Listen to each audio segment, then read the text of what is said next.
Hello hi नमस्ते, welcome back to my channel again. और आप सभी का बहुत बहुत स्वागत है हमारे प्यारे से चैनल साइको सूत्रा पर, जहाँ पे हम अलग अलग साइकोलॉजी के टॉपिक्स पढ़ते हैं और अलग अलग चीज़ों के बारे में जानते हैं। ठीक है। मुझे पता है मैं काफ़ी दिनों बाद वीडियो बना रही हूँ, so sorry for that, but I am back. और आज हम क्या पढ़ेंगे? आज हम पढ़ेंगे, सबसे पहले देखिए कितना अच्छा लिखा हुआ है, don't be afraid to ask for help. मतलब हम साइकोलॉजिस्ट के पास अगर कोई जाता है तो सबको यही लगता है कि अच्छा, जो भी साइकोलॉजिस्ट या साइकाट्रिस्ट के पास जा रहा है वो पागल है, या जो भी काउंसलर के पास जा रहा है तो मतलब तुम पागल हो। ये बहुत बड़ा मिथ है, मिसकंसेप्शन है, मिसअंडरस्टैंडिंग है। ऐसा नहीं होता है, हम नॉर्मल हेल्प के लिए जाते हैं। हेल्प मांगने से डरो मत, ठीक है। इसलिए हमारे में तो ये टर्म भी नहीं है, मतलब हम लोग पेशेंट को क्लाइंट बोलते हैं, ठीक है। Okay, so don't be afraid to ask for help. Welcome to Psycho Sutra. और आज हम स्टार्ट करते हैं। आज हम बेसिकली क्या पढ़ने वाले हैं?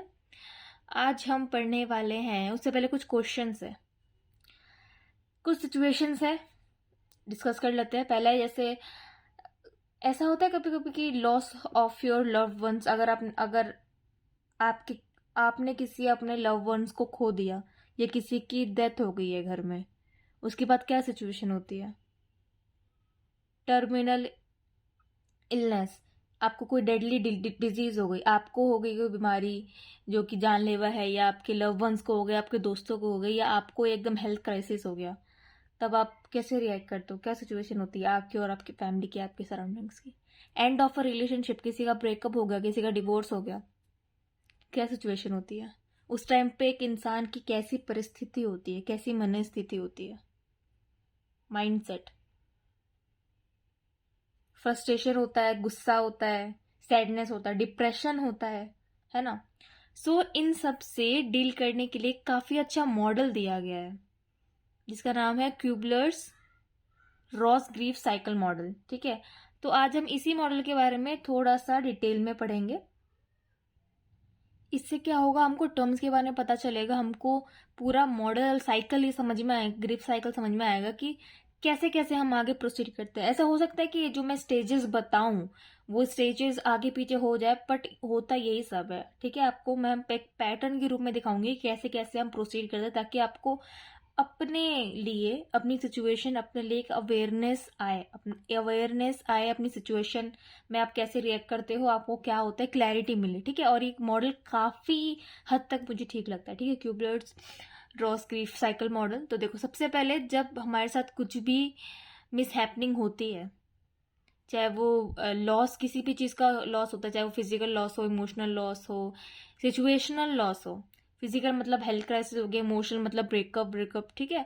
एंड सिचुएशन का मतलब हो गया किसी की डेथ हो गई है, कोई किसी का एक्सीडेंट हो गया है। तो सबसे पहले आप कौन से स्टेज में जाते हो? हम कोई सा भी एक एग्जांपल लेते हैं इजीली समझने के लिए। देखो, हमने जैसे पहले 3 सिचुएशन ली थी, चलो ये लास्ट वाली सिचुएशन ले लेते हैं और इसी को एग्जाम्पल बना के हम आगे चलेंगे, ताकि एक ही एग्जाम्पल लेते हैं ताकि आपको आगे हर टर्म समझ में आ जाए। तो ठीक है, फॉर सपोज ये लास्ट वाला सिचुएशन ले लेते हैं, एंड ऑफ अ रिलेशनशिप।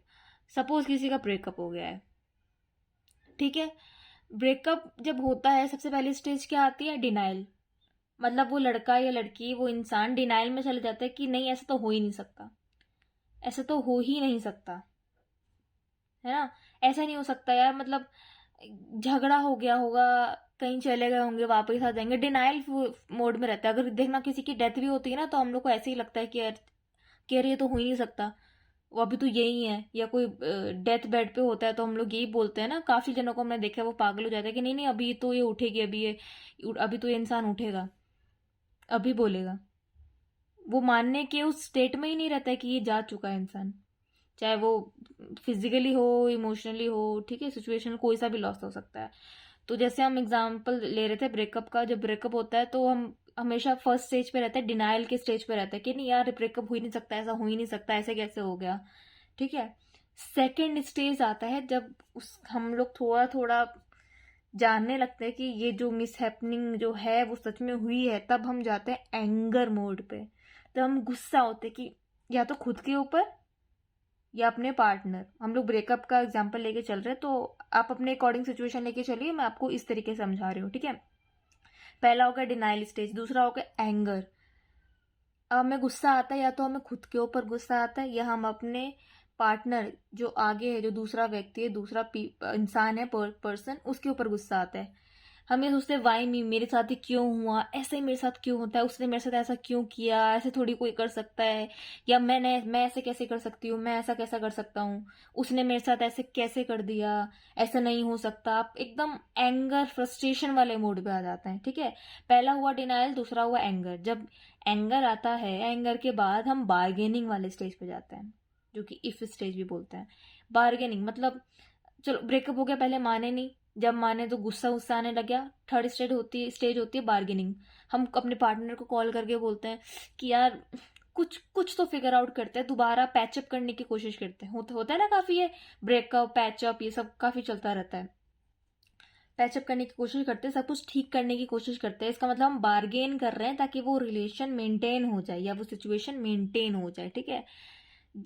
जब बार्गेन नहीं होता है, तब हम फोर्थ स्टेज पे जाते हैं, जिसको होपलेसनेस स्टेज और हेल्पनेस आती है। वहां पे वो स्टेज होती है बार्गेनिंग के बाद डिप्रेशन। जब बार्गेनिंग नहीं हो पाती है अपने पार्टनर से, अपने रिलेशन को बचाने के लिए, तब कुछ नहीं समझ में आता है, कुछ नहीं दिख रहा होता, तब हम जाते हैं डिप्रेशन में, जो कि बहुत खतरनाक स्टेज है। डिप्रेशन इतनी खतरनाक स्टेज है, अब बहुत ही कॉमन टर्म है, सब जानते हैं डिप्रेशन का मतलब क्या होता है ना।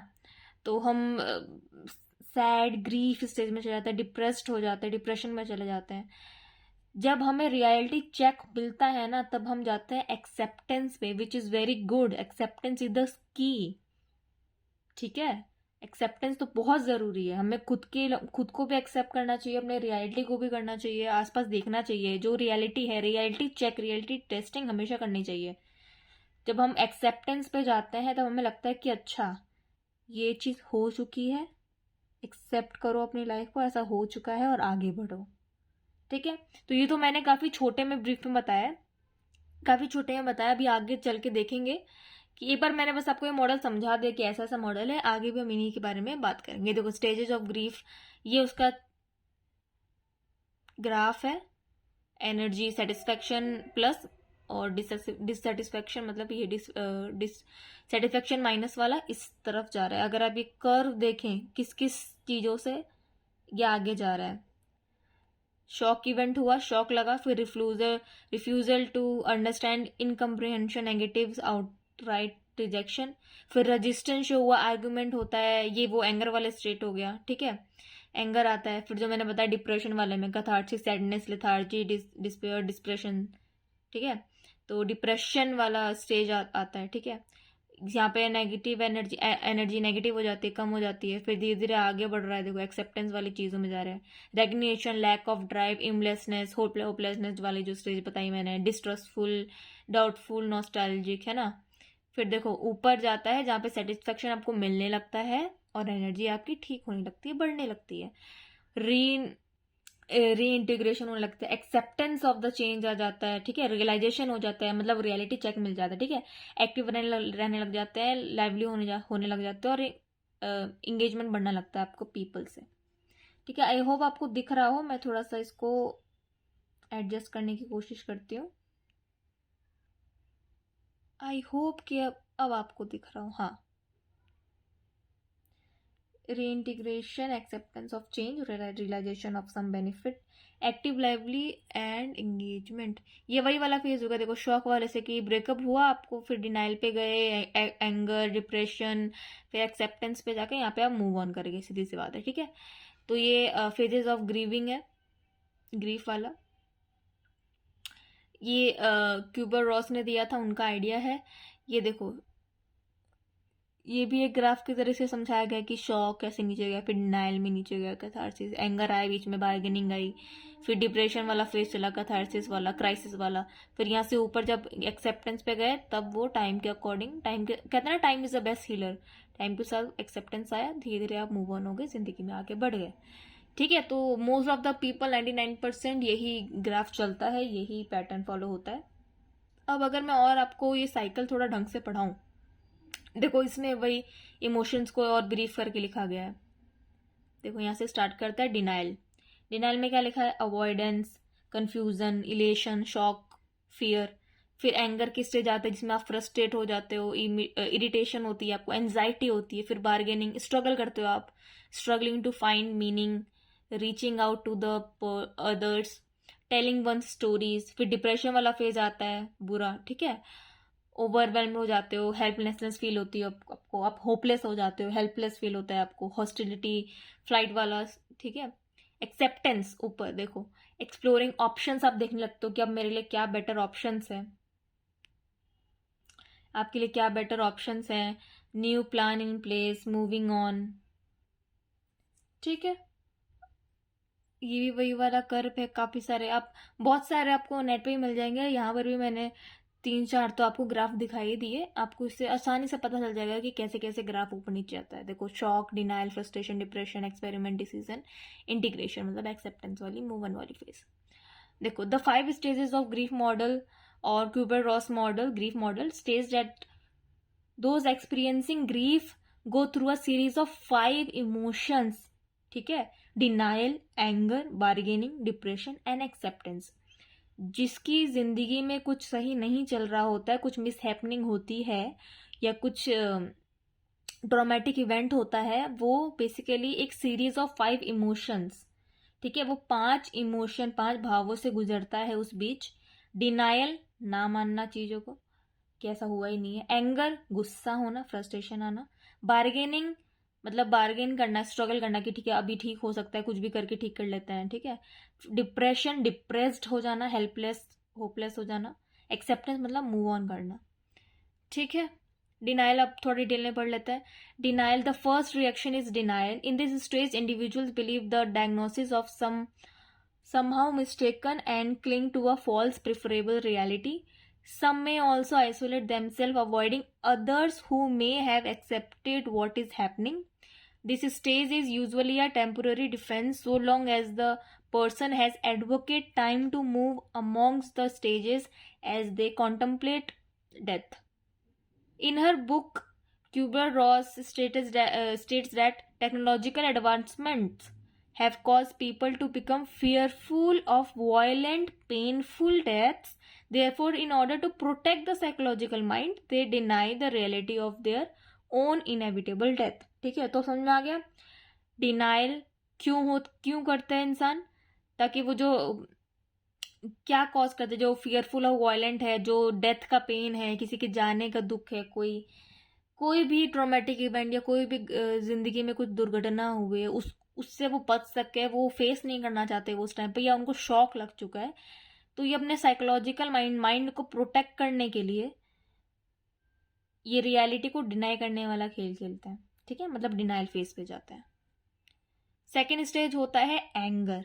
When a individual recognise that denial can not continue, जब पता चलता है कि डिनाइल को हम कंटिन्यू नहीं कर सकते, हम ये सच जो हो चुकी है दुर्घटना, इसको हम अब नहीं ठीक कर सकते, तब एंगर वाला फेज आता है। When individual recognise that denial cannot continue, they become frustrated, especially at the proximate individuals. Certain psychological responses of a person undergoing this phase would be why me, it's not fair, मैं ही क्यों, ये सही नहीं है, मेरे साथ क्यों हो रहा है, ये मेरे साथ कैसे हो गया, कैसे हो सकता है, किसको ब्लेम करूँ, खुद को ब्लेम करूँ, गॉड को ब्लेम करूँ, कुछ एक्सीडेंट हुआ है उसको ब्लेम करूँ, मेरे पार्टनर को ब्लेम करूँ, फैमिली को ब्लेम करूँ, किसकी वजह से हुआ ये, विक्टिम कौन है, ब्लेम किसको करूं, मेरे साथ क्यों हुआ है, ऐसा ही मेरे साथ क्यों होता है, वाई वुड दिस हैपन, आखिर ये हुआ कैसे, हो कैसे सकता है, कैसे हो गया आखिर ऐसे मेरे साथ, ठीक है। तो एंगर मोड में चले जाते हैं हम। सम में lash out loved ones, medical staff and other family. इन Kubler Ross other book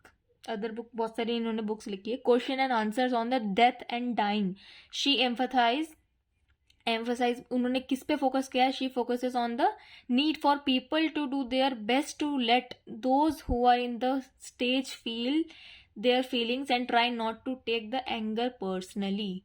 third stage आता है आफ्टर एंगर के बाद, bargaining. The third stage involve the hope that the individual can avoid a cause of grief. Usually the negotiation of an extended life is made in exchange for the reformed lifestyle. People facing less serious trauma can bargain or seek compromise. Example include the terminally ill person who negotiate with God to attend a daughter's wedding and attempt to bargain for more time to live in exchange for a reformed lifestyle, or a phrase such as if I could trade their life for mine. देखो ये इसमें बहुत ही ठीक example दिया गया है छोटा, कि जैसे कोई पिता है, वो बहुत ही ज़्यादा, उसको कोई डेडली डिजीज हो गया, ठीक है, उसको कोई जानलेवा बीमारी हो गई है, और वो फादर गॉड से बोल रहा है कि प्लीज़ भगवान मुझे ठीक कर दो, मुझे अपनी बेटी की शादी करनी है अच्छे से, बहुत जिम्मेदारी है, मुझे अपनी बेटी की शादी अटेंड करनी है, और प्लीज़ गॉड मुझे ठीक कर दो। अब बार्गेनिंग करता है कि मैं अगली बार से बिल्कुल अपना सेहत का ध्यान रखूंगा। तो वो वो बार्गेन कर रहा है ना गॉड से कि मुझे ठीक कर दो, नेगोशिएट कर रहा है, ठीक है। सो आफ्टर एंगर ये बार्गेनिंग वाला फेज आता है। बार्गेनिंग के बाद जब नहीं होती है, तब कौन सा स्टेज आता है? Yes, depression. इसमें क्या होता है, कैसे कैसे चीज़ें हमारे साथ ये हम खुद को बोलते हैं, क्या क्या होता है इसमें? I am so sad, why bother with me anything, कि मैं इतना उदास हूँ, मेरे से ये सहन नहीं हो रहा, मेरे साथ क्यों हो रहा है, I am going to die soon, मैं जल्दी मरने वाला हूँ। क्या पॉइंट है जीने का, जब मैंने अपने फैमिली को खो दिया, मैंने अपने पार्टनर को खो दिया, या किसी ने मुझ पर चीट कर दिया, किसी का एक्सीडेंट हो गया, मेरे फादर मदर नहीं रहे, कोई ऐसे कोरोना में कितने सारे लोगों की फैमिली छिन गई, किसी का बेटा छिन गया, किसी की बेटी छिन गई, ठीक है। सो अब जब कोई है ही नहीं मेरा लव वन मेरे पास, मेरी फैमिली मेरे पास नहीं है, मेरे दोस्त मेरे पास अगर नहीं है किसी भी सेंस में, तो मुझे आगे क्यों जाना है, क्यों जीना है? तो ऐसे सुसाइडल थॉट्स आने लगते हैं डिप्रेशन में। फिफ्थ स्टेज होता है, अगर कोई डिप्रेशन से बाहर निकलने के लिए सबसे इंपॉर्टेंट होता है एक्सेप्टेंस, एक्सेप्ट करना, मानना, ठीक है। Fifth is acceptance. It's going to be okay, सब ठीक हो जाएगा, सब ठीक होने वाला है। I can't fight it, I may as well as prepare for it. भले ही मैं इससे फाइट नहीं कर पाया या मैं नहीं कर सकती, लेकिन मैं प्रिपेयर हो रही हूँ, तैयार हो रही हूँ आगे की लाइफ के लिए, ठीक है, कि आगे की लाइफ और टफ होने वाली है, तो मैं और टफर होंगी, ठीक है। In this last stage individual embrace mortality और इनएविटेबल फ्यूचर और death of a loved one और अदर ट्रेजिक इवेंट, राइट, ठीक है। People dying may precede the survivors in this state which typically comes with a calm retrospective view for the individual and a stable condition of emotions, ठीक है। अब यहाँ पे एक बहुत अच्छा मैंने आपको एग्जाम्पल दिया है ताकि आपको समझ में आ जाए, क्योंकि अभी जस्ट कोविड वाला और कोरोना वाला फेज गया है। सो हम इस एग्जाम्पल, इन 5 स्टेजेस को अगर हम कोरोना के पर्सपेक्टिव से समझे तो जल्दी समझ में आएगा। For example, there is a denial which we saw a lot of early on. जैसे जब कोरोना आया था तो हम क्या सोच रहे थे कि ज़्यादा मेजर नहीं है, ज़्यादा डेंजरस नहीं है, या हमको तो नहीं होगा, हमको अफेक्ट नहीं करेगा। फिर एंगर आया कि जबरदस्ती हमको घर पे रुकना पड़ रहा है और हर एक्टिविटी रोकनी पड़ रही है, बाहर घूमना रोकना पड़ रहा है, गुस्सा आ रहा है। तो फिर बार्गेनिंग हुई कि ठीक है, सोशल डिस्टेंस अगर हम मेंटेन करेंगे ना, तो हम घूम भी सकते हैं, हम सब कुछ पढ़ाई लिखाई बाहर भी जा सकते हैं, मार्केट भी जा सकते हैं, अगर हम सोशल डिस्टेंस मेंटेन करें। हम बार्गेनिंग कर रहे थे, लेकिन जब इतने सारे लोगों की डेथ हुई, वो महामारी और फैली, तो सैडनेस आया, डिप्रेशन होने लगा लोगों को। फिर लोगों ने ये सारी चीज़ें एक्सेप्ट की कि भाई finally this is happening, I have to figure out how to proceed. Acceptance, as you might imagine, is where the power lies. We find control in acceptance, ठीक है, कि मैं अपने हाथ धो सकती हूँ, सेफ डिस्टेंस मेंटेन कर सकती हूँ, ठीक है, मैं वर्चुअली काम कर सकती हूँ, तो एक्सेप्टेंस आया लोगों को, ठीक है। सो ये स्टेजेस आई होप कि आपको समझ में आई हो। काफ़ी अच्छा मॉडल है। देखो, you have survived so much. ये या तो अपना वॉलपेपर लगा लो, जिसको भी बार बार डिप्रेशन तो क्या, जो भी बैड फेज में जाता है या लो फेज हो जाता है उसे कभी कभी दिन में किसी दिन, तो ये लगा लो कि you have survive so much. अगर आप यहाँ तक आए हो तो आगे भी जाओगे, ठीक है। This is a very good affirmation. So thank you so much for watching. I hope कि आपको इस मेरी साइकोलॉजिकल जो भी मैं वीडियोस डालती हूँ उससे आपको डेली लाइफ में बेनिफिट मिल रहा हो, और आपको खुद के लिए आप ज़्यादा कॉन्शियस अवेयर हो रहे हो, और आपको डेली लाइफ में ये यूज़ आ रहा हो। So thank you so much for watching. Please do like, comment and subscribe, share my channel to your friends, family. So yeah, thank you so much for watching. See you in the next video. Bye bye.